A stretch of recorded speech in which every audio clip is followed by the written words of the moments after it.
Okay, well, very good afternoon to everyone. Today, on the third day of the presentation semester 3, I am going to make my presentation on Friday, the muted tongue of the post colonial world. These are my academic details. These are the points that I'm going to ponder in this presentation. Let us begin with the introduction of the novel itself. So, Foe is a novel written by J.M. Coetzee in, sorry, it is 1986, one is missing, which is set in the early 90th century. Which is a post-colonial novel divided in 4 chapters. It is a satirical reinvention of Daniel Defoe's Robinson Crusoe because it cannot be said prequel and sequel because it is a reinvention of it. And the story is about Susan Barton, the narrator, Friday, and Mr. Fu, writer, to whom Susan is asking to write her story about Friday and her experiences at the island. So, what is post-colonial studies? According to M.H. Abrahams, it is the critical analysis of the history, culture, literature, and modes of discourse, which focuses majorly on the third world countries, the extent to which the social and economic life represented in the literature was tactically underwritten by colonial exploitation. So, post-colonial literature gives a scope of this and the voice that has been suppressed through the during the colonial rules. Friday in Robinson Crusoe and Foe. So in Robinson Crusoe, Friday is a character who is civilized by Crusoe, which has been told in Robinson Crusoe, and the name Friday is also given by Crusoe, the central character, because they met on Friday. So Friday was not having a name before that on that island. And as Hand describes in one of his papers, Crusoe he tamed Friday with gun, English, and Bible. So Crusoe tries to teach him language and thus religion. So because Crusoe was Canadian there, sorry, Friday, and in Foe, Friday is tongueless. Susan is encountering him on the island where she reached, and there she finds Crusoe and Friday there, and Friday's tongue is cut. So the one question is there that who has cut the tongue of Friday? In the novel, Suzanne says that in the like your master says the slavers cut it out, but I have never heard of such practice, nor did I ever meet a slave in Brazil who was a dumb. Is the truth that your master cut it out himself and blamed the slavers? So initially, this remains the question: who has cut the tongue of him? In the seventh chapter of Stories of Women, Gender and Narrative in Post-Colonial Nation, Elik Bomer talks about that Friday is the representative of enslaved, wholly other, a figure literally silent and made dumb. So in this in this seventh chapter, Bowman talks about this the concept of otherness in Friday, and Gayatri Spivak also describes Foe as a didactic aid staging the undecidability of margin comment, because Friday is time and again becoming marginalized as well in this. Though Susan is going to like, she is trying to give him a voice, but he is not having the tongue. So he is given the like freedom to speak, but though due to his cutted tongue, he is not able to speak. Friday and his muted tongue, symbolic representation of colonial rule. So colonial violence is was there in the violence was there in colonial rule, and after this colonial violence, colonial rule, Friday has given the freedom to speak and express himself, but his tongue is cut by the colonial rule, say by Friday. And it can be also interpreted in the wounds of colonialism as well. pain is radically incommunicable experience, because the suffering that he had gone through, it cannot be described by Friday, the other interpretation.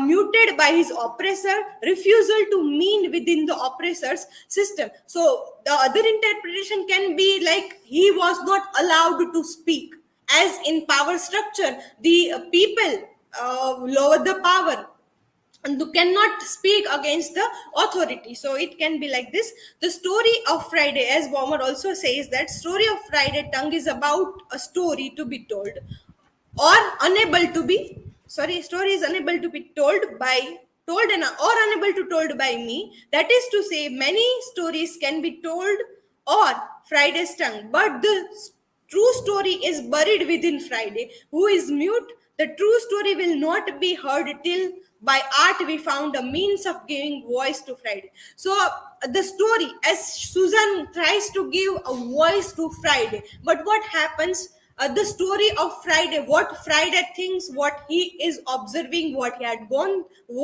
gone throughout his life is undescribable, because he is unable to speak, unable to express himself. When Susan teaches him to write, he writes O. So his I is never there in the narrative. So it O represents otherness in that. Now, the story of Friday can be compared to the myth of Philomel, which is in Greek, where in the myth of in the Metamorphosis, Ovid also includes it about this myth of Philomel. It is about Greek one, the Greek king, Tereu, raped Philomel, and he, out of guilt, out to hide his crime, he cuts the tongue of Philomel, and like he is doing because if a person, you have done something to that person, and you think and you want that the other person should not speak what you have done to them, so you are cutting down, you are breaking the thing that is the means of expression of someone. But other, in the like, he is snatching the voice of Philomel. But later in the Metamorphosis also there is a episode about Philomel, like describing in some other forms. But yes, this the means of expressions are snatched by other person to just like not, as they not wanting their stories to be told by that person and their crimes as well. Now, let us conclude with this psychological impact, because colonial rule had a very drastic psychological effect on people. Carasilo talks about cognitive psychology. It is about this authorship and all that, but let us try to connect it with the Friday's expression. Um, sorry, yeah. Friday's expression. According to uh, American Psychological Association, this cognitive psychology means explore our mental process. Cognitive psychology is very much connected with our learning, learning the forms of expression. So, in the this term, sorry, in this four, this term is bit against, because yeah. Uh, Friday, in the third chapter of the novel, it is shown by Susan that she taught him to write.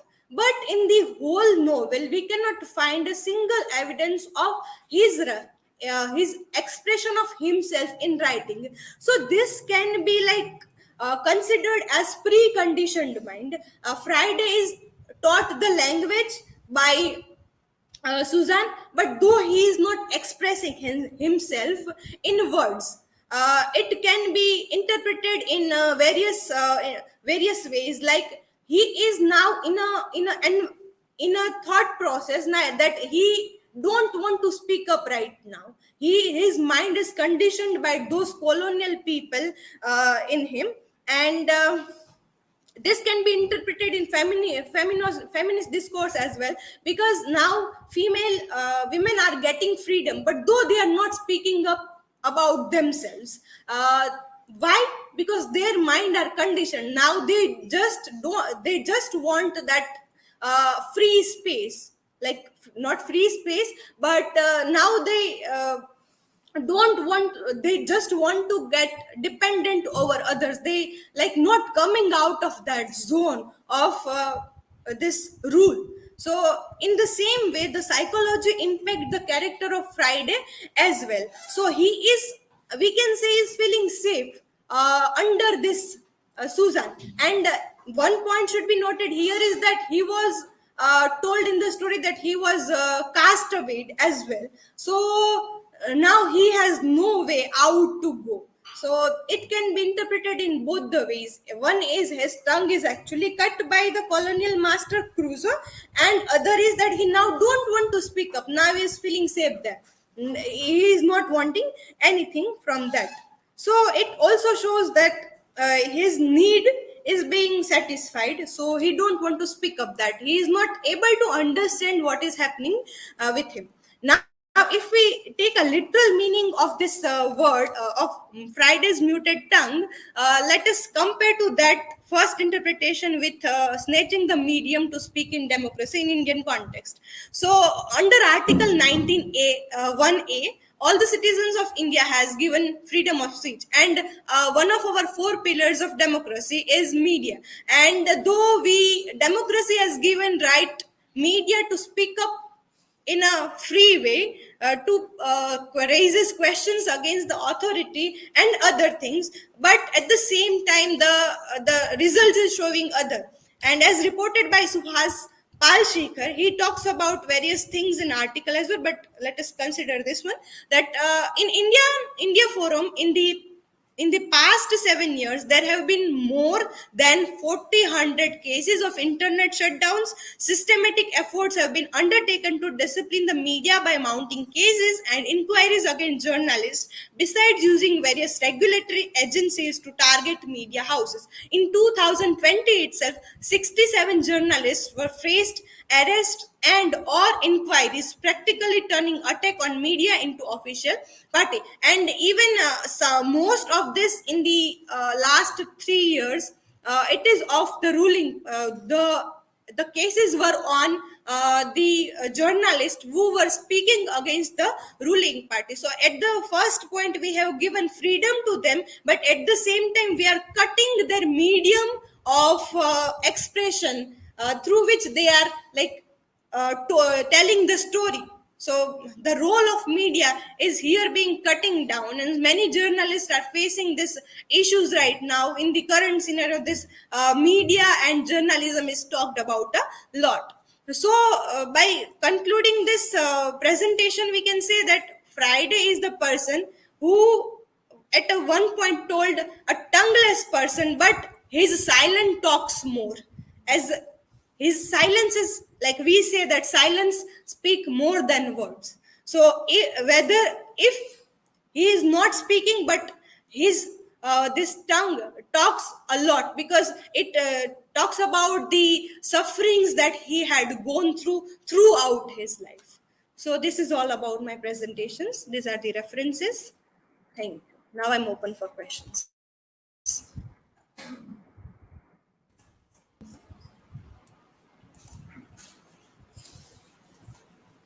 Vishali, what impact does Friday's lack of voice have on our understanding of his identity and agency within the narrative? Okay. So Friday, though this in the novel Frozen. Let me do it again.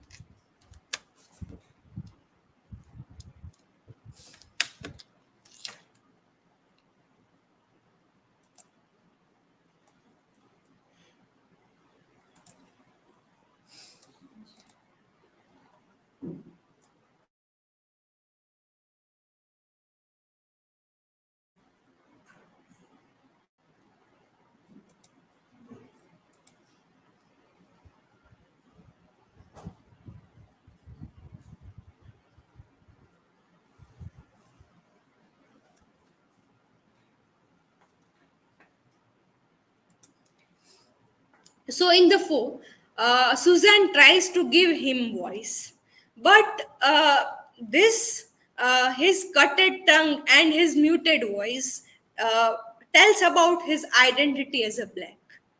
As he is a black, he is unable to speak about himself, and in the narrative as well, his identity is never is also marginalized in the terms of narrative, because Susan tries to give him voice, but at the same time his inability to speak about his own self, uh, it is not there.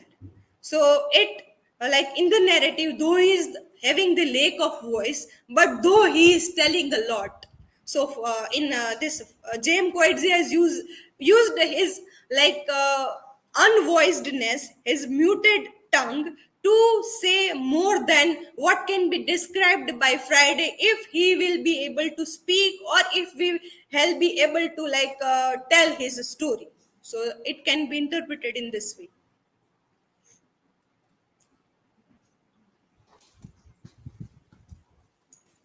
Crucially, are there any contemporary issues or events that mirror the themes explored in Friday the Muted Tongue of the Postcolonial? Yeah, as I have just mentioned in my presentation, the last slide of the presentation, that we are having this so-called freedom right now, but the colonialism, what about, like, people cannot go against the power. That is the basic colonial rule, and the colonial powers were dominating them, like they were ruling over them, and they don't didn't wanted that someone speak against us, and if they were, they will be killed, obviously, in that colonial rule. But what is happening right now is, even if we are having a free state, free thought, but still we cannot speak against power. So this limitation remains as it is. Even though we are having democratic power, people ruling in our representative ruling the country, it remains in any forms of government or any sorts of rule that is happening. So it remains the same. So this current ban on this media and arresting them, that can be connected to that. So thank you so much.